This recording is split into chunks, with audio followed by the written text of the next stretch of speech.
Thank you very much for that fine introduction.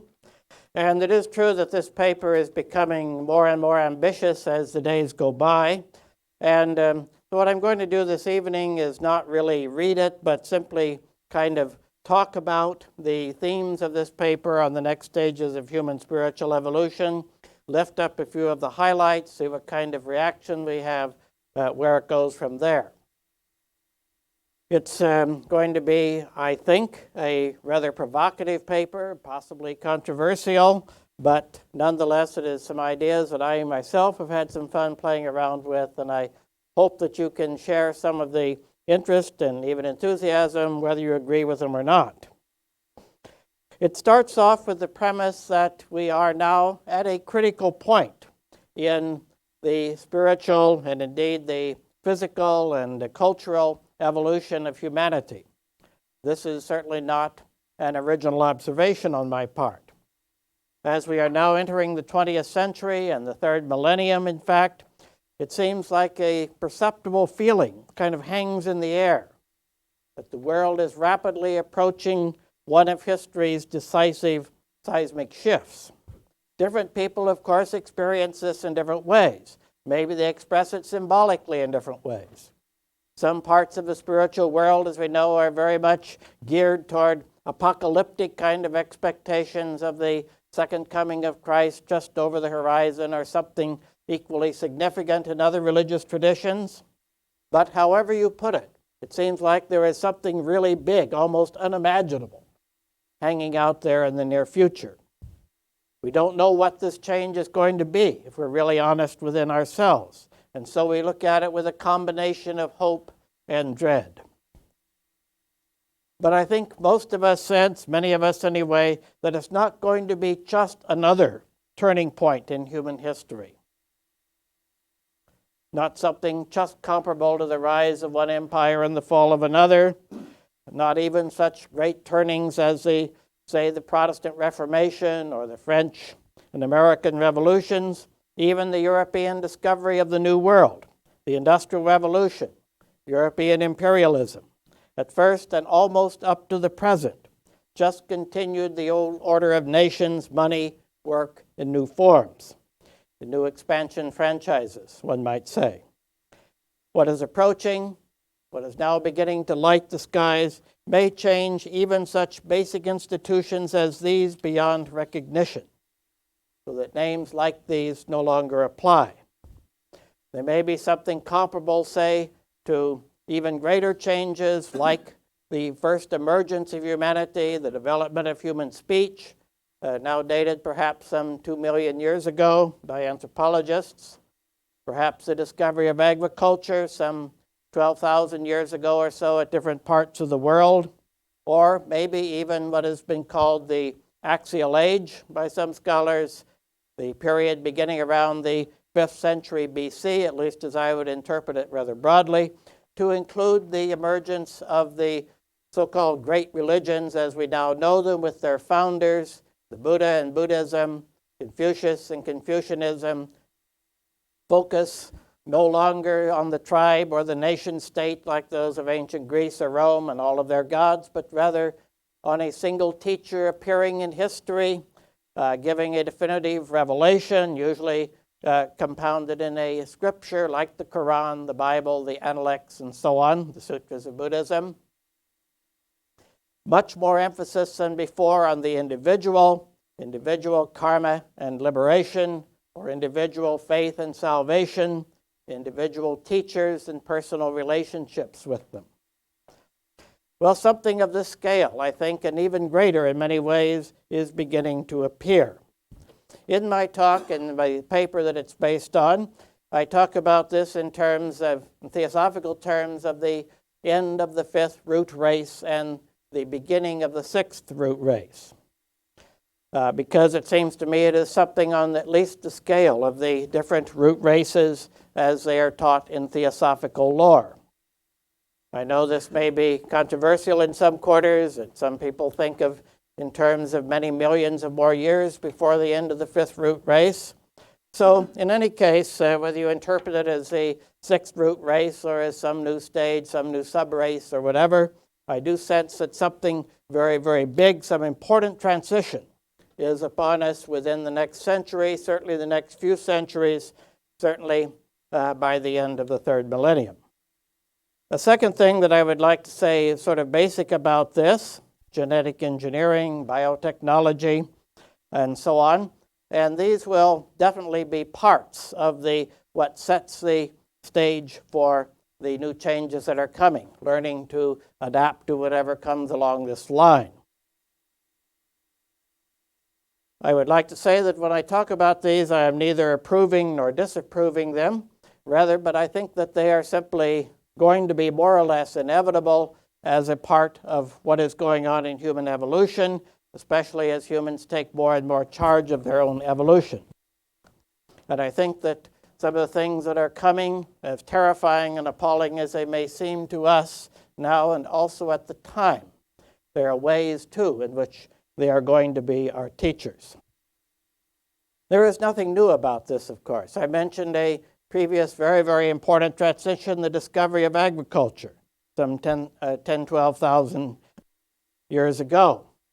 It is interesting that the emergence of agriculture at the time and for a long time after was just as much, if not more, an evil, and was perceived as an evil than it was a good.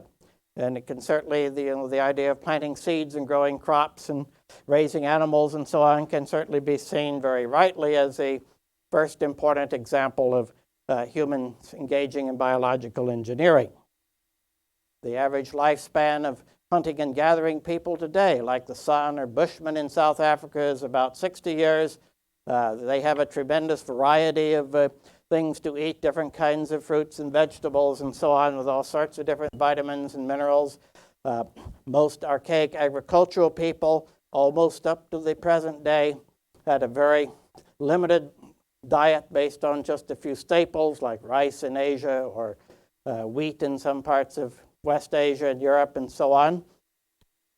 And their lifespan fell down to somewhat around 30 years, only about half that of the hunter-gatherers in Africa. So it was not all a good thing. And yet, on the other hand, out of this eventually came commerce, which led to the development of writing, centralized states with some surplus wealth, which led to building temples and universities, endowing scholars and philosophers and things like that. So what then is going to be coming next? Well, I talk in this paper very briefly about some changes in communications, because I think that changes in methods of communication have been basic to all of the changes in social and religious history. Now, of course, we're going through another revolution in communications. Not only the rapidity of modern communications and not only the internet and that sort of thing, but potentials for whole new methods of communication that I think can emerge from this. Right now, of course, we have the internet. We can flash messages all around the world. We can carry on conversations with people in Siberia and South America and so on. But it is still basically in words and sentences and the linear kind of writing. But this is really maybe a transitional stage, because the technology is already there for methods of communication that would go beyond words and sentences based on the way in which we talk and the way in which we've written in books and so on in the past. It would be possible, for example, to develop symbol systems by which representations of notions, of ideas could emerge with a kind of synchronicity, the kind of layered complexity, one thing on top of another, and so on, that is more like the way in which we really encounter it in actual life before the ideas are kind of sorted out and put in word order. This is just a speculation, but I think there can come a time when, if we can learn to read in a new way, so that we can read things simultaneously in some sort of symbol system rather than in a linear one word after another kind of way, we may have a whole new experience of communication. And it's interesting to think, in fact, about what this might mean for theosophy. Theosophy, as we now know it, is dependent, indeed I would say virtually over-dependent on books. Sometimes it seems that's about all that we do in our lodges is read books and talk about them. But can theosophy make the transition to another kind of communication from that of words and letters in books? It seems to me, in fact, that the secret doctrine would lend itself incredibly well to a new moving image, symbol system-based communication, almost as though that text itself was a kind of verbal portent of the coming trance book age. Indeed, I wonder if the secret doctrine will not even begin to be fully understood till it is translated into a wordless language of the future. I see its cosmogenesis unfolding silently on a screen, telling its story in its own symbolic way rather than verbally, as silently and wordlessly as space itself gave birth, we are told, to energy and mass, and to pure pre-verbal consciousness. And then I see screens of the ancient races and civilizations and all of their symbols moving and synchronous when the text calls for it. It may take those who are able to read the secret doctrine in this new way to start understanding aright what Blavatsky gave the world in it, though I suspect that we will never do more than start understanding that book. But it may be the secret doctrine is not just a musty tome from the past, as we may sometimes fear that it is, but rather a book for the future, which only the far future will know truly how to read and translate. And there are other changes, too, that I think are going on in the society around us in preparation for this new stage, this new sixth root race, if you want to call it. I think that the contours of faith, of religion, spirituality, as the sixth root race will understand it, are now just beginning to emerge, but are definitely perceptible.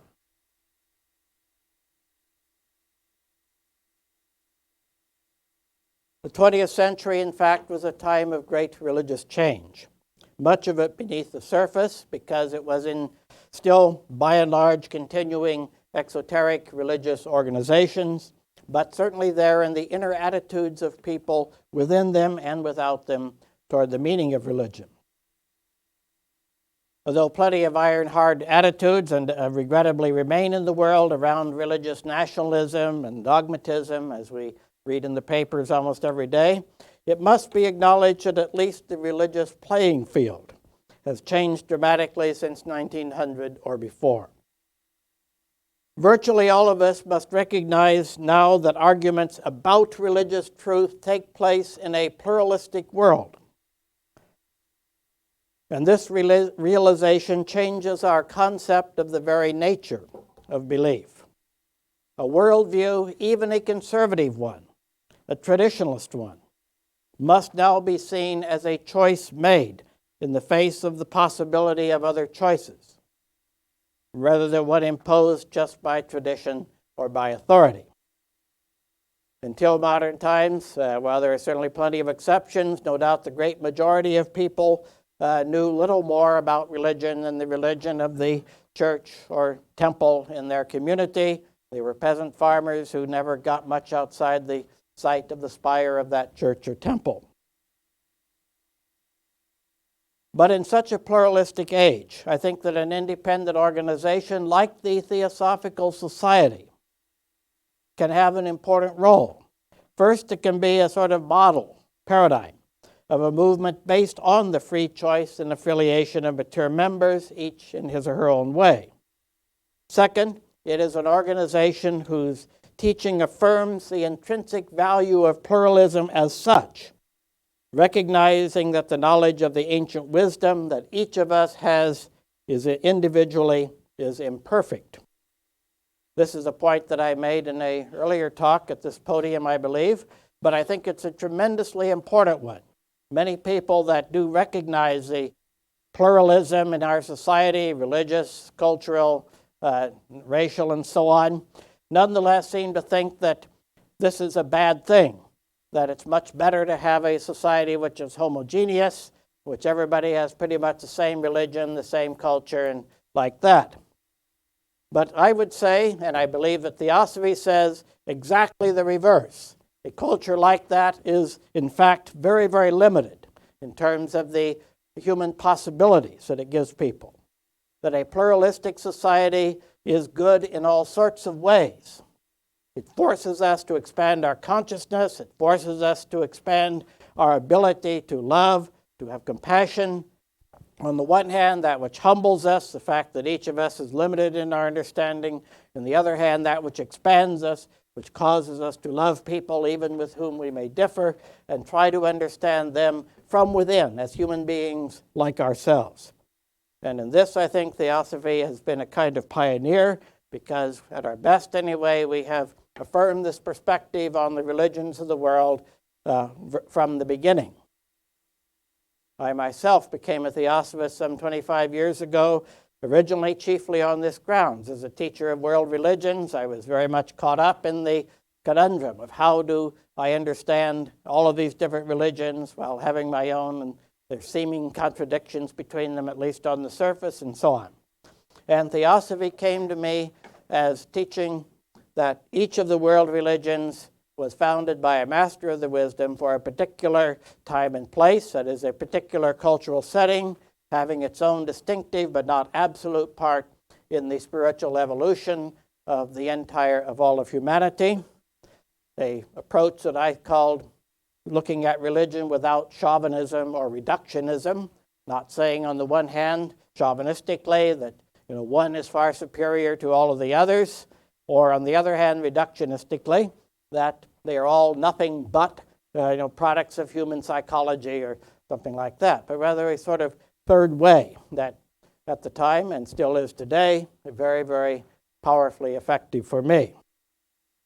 Even though many people are not yet ready to acknowledge this new pluralistic reality openly, one can see widespread evidence that religions are actually increasingly regarded as subjective structures that we ourselves to construct to negotiate our relationship to absolute reality, rather than as only objective truths. People change their religions increasingly freely. They blend religions in the current term, an increasing number of interreligious marriages and families. They accept that most of the societies of the world are pluralistic ones in which people need to get along with one another. I know, for example, as I'm sure many of you do, of Christian Jewish families who observe both Christmas and Passover, of Christian Buddhist families who display both the cross and an image of the Enlightened One in their home.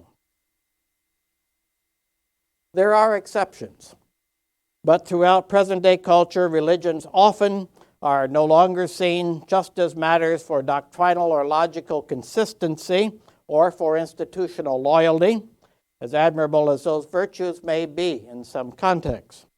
Instead, they are perceived as invaluable but flexible symbol systems that may be employed by individuals in a variety of ways, as instruments of family or community cohesion, as channels for one's aspiration to the highest, as cultural heritages, as inspirations for good living, and spiritually, as providing a dimension of depth to human life.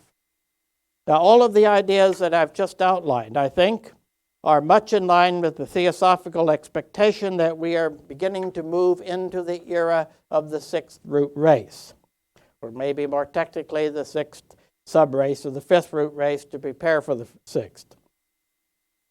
Now, we need to remind ourselves again that the present fifth root race was intended especially to explore and experience the meaning of the material plane.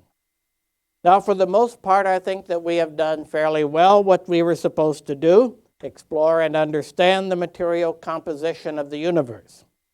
Our science and technology have brought us incomparable knowledge of nature, the atom and the galaxy, and of the application of these laws from the making of tools, from the flint blade to the computer.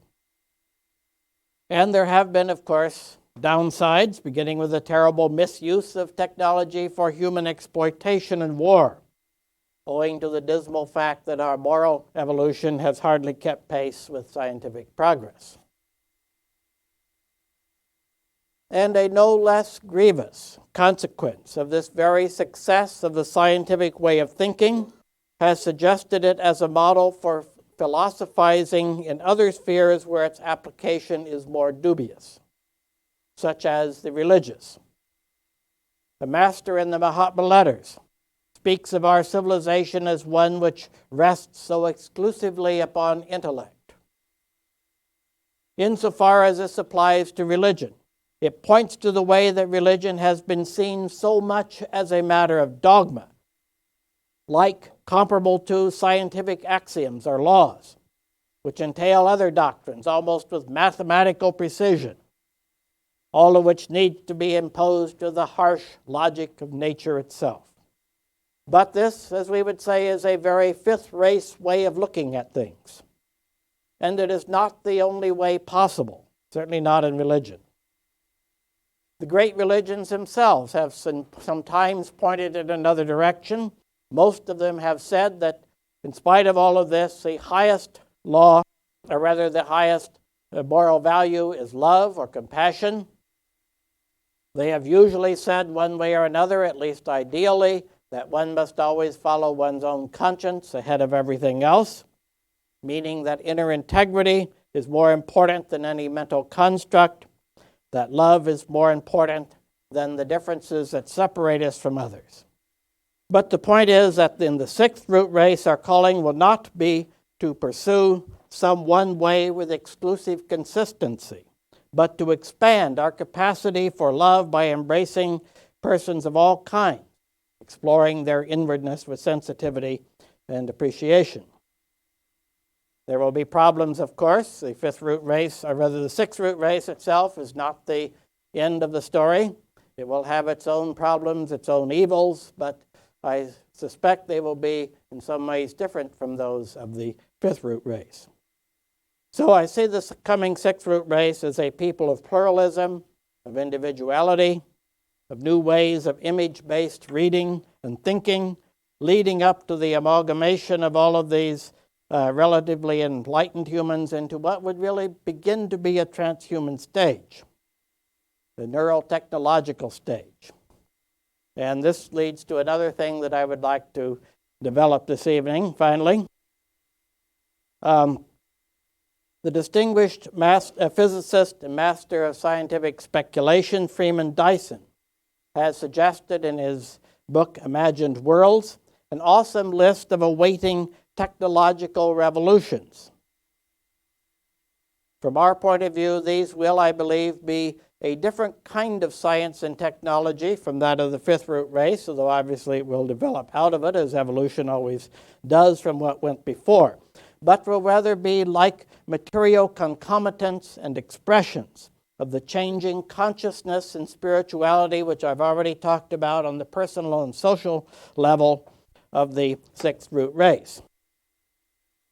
First, he says, and I think rightly, that genetic engineering already commenced, but at a very crude level, within 2 or 3 centuries from now, will produce biological entities virtually on demand, including Jurassic Park-type animals, plus new and improved human bodies to reflect the undogmatic plasticity of sixth root race consciousness.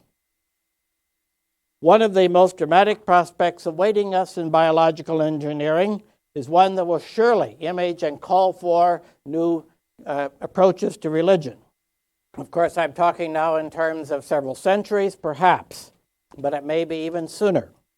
Sooner than we may think anyway, it may be possible to reverse the aging process through cellular modification or transplants, and so create immunity to most of the ailments from which we die. This could result in very long lifespans, even thousands of years. Indeed, perhaps virtual immortality. Won't be in time for me, I think, but perhaps for our great-grandchildren.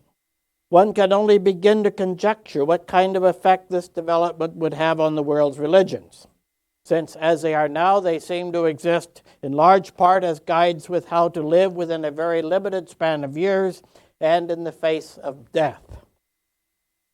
And they are not without strong elements of hope, fear, heaven and hell regarding the afterlife. Remove all of this. Remove the man with the scythe, or table him more or less indefinitely, and religion as we know it, if it does not simply wither away, will have to emphasize other features than those centering around death and its grim prominence. Ones, in fact, some of us might consider more healthy aspects of religious concern: community, ethics, spiritual quality of life. But even virtual immortality is nothing compared to the prospects lurking within something else, the soon-to-emerge science of neurotechnology. The premier art in this field of neurotechnology would be splicing biological beings with computerized intelligence, perhaps itself miniaturized and flexible far beyond our present capability, perhaps even itself biological, made out of organic materials, so it can easily be implanted into our brains or somewhere, which would then equip a new man and woman with remarkable combinations of human mind and artificial intelligence available within yourself all the time, all of the databases and everything. Dyson, in fact, among others, has suggested that before long we may be able to download data and ideas directly from computers into our brains, and from brains to databases in turn. Perhaps the computers themselves, as I said, would be organic and, as it were, grafted on enhanced body parts. Then there is still another development after this, the third radical development after virtual immortality and newer neurocomputer linkages. It would be possible, Dyson says, to transmit data by what he calls radiotelepathy, or brainwaves, or neuron charges, translated by a small implanted sender into radio waves that could be picked up by a computer receiver or by another brain. Radiotelepathy will allow all of these enhanced minds to be directly linked like computer arrays on the level of memory, thought, and will. And these vast human-computer arrays could be moving into place, he says, by the end of the next millennium, that is, maybe 1,000 years from now or less. Radiotelepathy could be achieved either through tiny transmitters placed in the brain or through the genetic engineering of cerebral biology to electrify, computerize, and radioize the human brain on the model of the electric organs that already exist, say, electric eels or catfish. And it would then permit the direct communication of signals and information from one brain to another, and no doubt from associated computerized databases. And notice that this eliminates not only the need for books and writing and so on that you would use visually, but even the need for words, because the idea of the concept could be directly transmitted. Books, videos, spoken language, other primitive means of transmitting information through verbal symbols encoded on paper or film, combinations of sound waves received by means of the outer senses, would then be as outdated as those bards who, before the invention of writing, had to commit vast amounts of tribal lore to memory.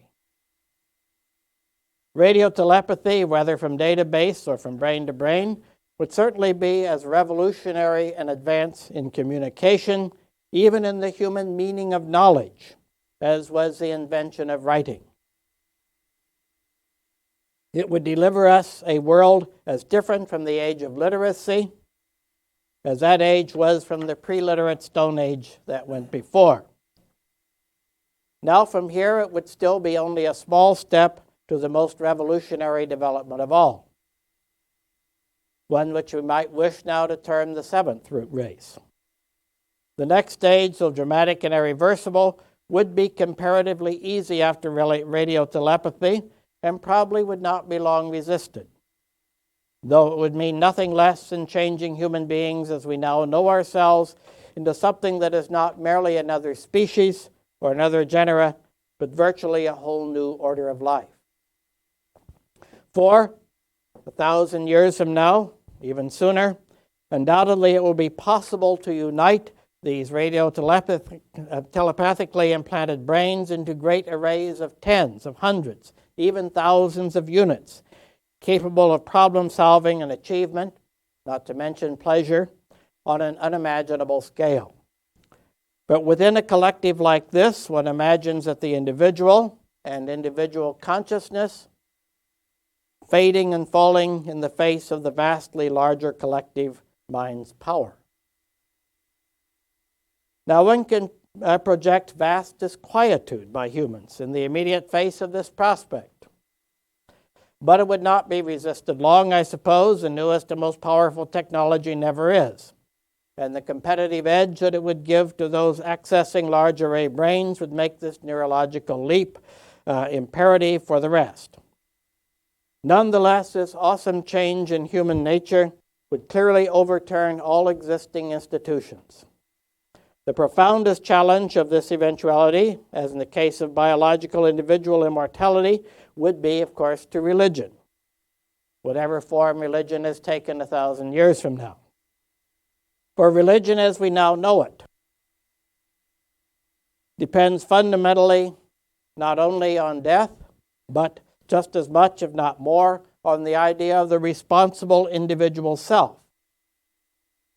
And that self would now be shown to be outdated, to be a puny instrument in the eyes of something immensely greater. Death, indeed, would no longer have its sting, nor the grave its victory, at least not to the collective consciousness, which will increasingly simply be the consciousness of each individual within its hold. The whole would undoubtedly soon and irreversibly supplant individual human consciousness like a far more powerful radio signal drowning out lesser signals.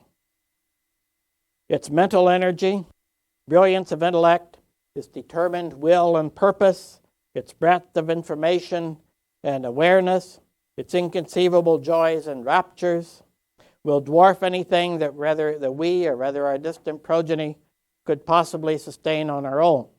And we, or they, would become it. So it is that the entire part of religion that deals with individual preparation for death, the trauma of dying, final judgment, immortality, and resurrection, would retain little meaning. And what is the spiritual status, then, of this telepathically linked collective mind? Is it a person in the religious sense, a soul capable of sin or salvation, or of karma and enlightenment? The great ideas of axial age, fifth root race religion. Or is the new human mega-brain a demonic entity which has swallowed up the greatest of God's creations, the individual soul? Or can souls somehow still be found within it? At our present level of consciousness, I think these questions are simply unanswerable. Nor is that all. For the collective, for all intents and purposes, would itself be immortal, at least until the collapse and death of this particular universe some 80 billion years hence. And by then the array, perhaps by now united into one vast universal consciousness of billions of parts, could be a mind invincible enough to prevail even against that ultimate termination. Life and death will be as insignificant to the collective as the individual. Any one unit within it, upon failing, would easily be replaced by another, no doubt quickly constructed for the purpose by biological engineering. Now, it can be argued, of course, and probably will be at the time, that religion has other foci than the separate individual. Indeed, that it insists the separate individual is not the ultimate focus of meaning. In Christianity, individuals are supposed to be parts of the body of Christ, like cells or organs in the physical body, as St. Paul tells us, almost as though in spiritual anticipation of this collective. The Hindu social order, with its castes and roles, is based upon an organic more than an individualistic model of society. Priests and preachers will endeavor to spiritualize the collective in some such manner as this. They will say perhaps it is the ultimate realization of what mysticism, losing oneself in the greater one, is all about. Yet to see the spiritual ideal become everyday physical and biological reality will be no small challenge to conventional religion. And so finally, we might think about how can theosophy respond to this and other challenges of the occult future.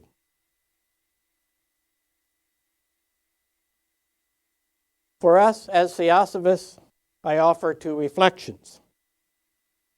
First, we must not think that we are outdated or irrelevant in this rapidly changing world, although I'm sure that we are sometimes tempted to think in this way. But I am convinced that the deepest relevance of the theosophical message is only beginning to be apparent, that we are among those who know what is really going on, both historically and spiritually, and that we are desperately needed to put it all in the largest possible perspective. There are theosophical ways, of course, of understanding the scenarios, as fantastic as they may sound, that I have just outlined. I am deeply convinced, and I spell this out a little more in the paper than I have time to do now. You can read it in the Quest later on, that all of this can be coordinated with some aspects, anyway, of the traditional theosophical teaching about the succession of root races as stages in human evolution. And at this point, in fact, I rather intentionally said evolution, not spiritual evolution or biological evolution or cultural evolution, because I think another aspect of theosophical teaching that we need always to bear in mind, even though it is a bit more radical on this score, as the Mahatma letters make clear, than some of the various world religions with which we deal and try to incorporate. And that is, as one of the Mahatmas said in those letters, that we are, in fact, materialists. That we do not operate out of a dichotomy between spirit and matter, but rather out of an image of spirit and matter as like two sides of the same coin, always together, and that the gradations, in fact, between them are really to be thought of as finer and finer and finer gradations of matter on the astral plane, the mental plane, and even higher. Thus, if what I'm talking about seems to entail biological, telepathic, and so on evolution, that is not something to be set over against the spiritual meaning of life, but can well be a means of expressing it. It can well be where our very complex and subtle material world could be headed. And so it is not necessarily bad because it may seem to be material or biological evolution, even when that is under human control, as in genetic engineering and so on, over against something abstractly spiritual. All of this requires an awful lot more thinking through than I'm able to do right now, but that's just another reflection on this and how theosophy can provide ways for us to understand it, not only pessimistic, but also and sometimes optimistically as the future unfolds, as inevitably it does. That it is a process of evolution. It is moving toward things that are greater and greater than we have been able to imagine before. But secondly, the task does not call for arrogance, but for more love and service, our great ideal virtues, with a bit of upaya or skill and means thrown in. We must be there on the cutting edge of change, expressing theosophy in fresh media, showing that any emergent era is ours in the sense that we have equipment for understanding it and for shaping it to the right ends of human freedom and brotherhood, rather than giving over to those dark forces that would make all of this only novel means of enslavement. But how this will be done, that will be up to the next generation, I suppose, and now young generation of theosophists. But I think the beginning of these next stages of human evolution will not wait much longer before they begin, at least, to radically remake our human world. Not everything that I've talked about all at once, but certainly some of it will be far, far more apparent by the end of the 21st century than it is now, and that will be almost within the lifetimes of some of us anyway in this room. We must, in the familiar title from the Adyar Theosophist, be on the watchtower. Thank you.